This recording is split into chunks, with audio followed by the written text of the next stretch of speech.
The Vice President in charge of Power, Energy and Climate Change at the African Development Bank, Dr. Kevin Kariuki, has applauded plans by the Nigerian government to start the payment of the billions of naira of legacy debts owed to the power companies in the country. The announcement of the plans of the debt payments in the power sector was made today at the opening plenary of the Africa Energy Marketplace Summit organized for the sector by the Ministry of Power and AFDB and other development partners. Let's listen.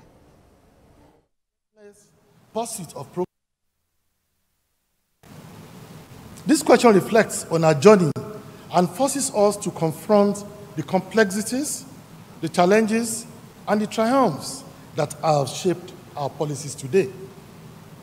These policies sojourn stems from Section 3, Subsection 1 of the Electricity Act of 2023, which mandates the federal government through the Ministry of Power to draft and publish in the Federal Government Gazette the Nigeria Integrated Electricity Policy and Strategic Implementation Plan. In consultation with relevant government authorities and other stakeholders within 1 year of the commencement of the Electricity Act. So this is a statutory requirement that will serve as a platform upon which we develop the sector.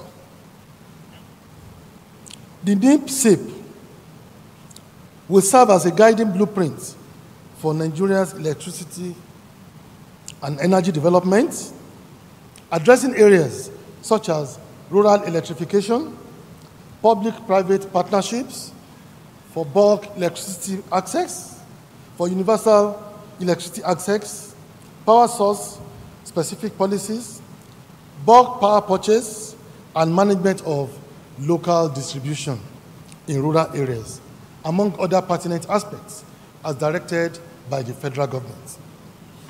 In alignment with these mandates, the Ministry of Power has initiated the development of the NIP-SIP as required by the Electricity Act of 2023, aiming to address industry challenges and capitalize on opportunities identified during a comprehensive two-day retreat that we had in December 2023. Following the successful ministerial retreat, and in December 2023, key stakeholders identified, they reviewed and discussed strategies for advancing the electricity power sector in Nigeria. These deliberations led to the development of country diagnostic notes, which synthesizes the consultation paper from the ministerial retreat and outputs from other similar consultative processes, such as insights from the roundtable with the state government and distribution companies, DISCOs, organized by the Rural Electrification Agency, stakeholder engagement on the Electricity Act of 2023, organized by the Nigeria Electricity Regulatory Commission, NEC, and the USAID Power Africa Nigeria Power Sector Program 2, end-to-end assessment reports. And lastly, the communique from the Nigeria Electricity Supply Industry, market participants, and stakeholders roundtable. To deliver the Nigeria Integrated Electricity Policy and the Strategic Implementation Plan, the events in this edition were structured to move the process of developing the NIP-SIP from issue-based discussions to decision-making and action planning sessions, where policy actions and plans to move the sector forward were agreed upon. This was achieved in phases. Phase 1 was the online technical sessions that held from the 15th to the 17th of April this year. This platform allowed for all relevant stakeholders, such as state governments, federal agencies, the private sector, the international development organizations, regional institutions, civil society organizations, and technical partners to contribute to the achievement of the electricity policy and strategic implementation plan. The deliberation centered around policy options under the 6 themes of, number 1, sustained recapitalization of the Nigeria energy supply industry. Number 2, the wholesale electricity market. Number 3, the universal energy access and reliability. Number 4 is the state electricity market. And lastly, the climate change, low carbon economy, and just energy transition.